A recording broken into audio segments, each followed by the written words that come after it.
mwanangu, mkwe mwanangu. Anazingatia kinoma. Nakuzingatia na muelewa. Yaani ukiwa na kipengele chochote kimvutia bana, kijana subiri. Mimi mwanangu babangu mkwe mimi sijai hata siku moja kumja.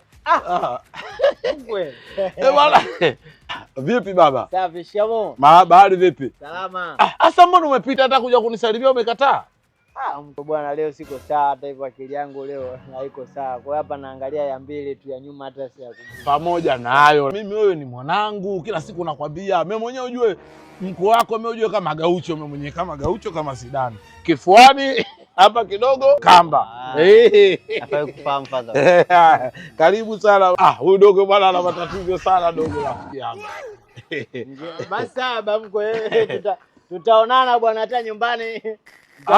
Unanisononesha dogo, una pressure. Tutaonana bwana, nitakuja nyumbani kukutembelea. Fursa hizi ni fursa. Yaani wewe dogo kuwa simaki. Wewe dogo baba yako bwana anakutekenga. Dogo baba yako mshamba wewe. Aniache mzigo dondoka. Baba mkwe, dogo baba yako. Vijana wa sasa hivi, yaani mvua najua.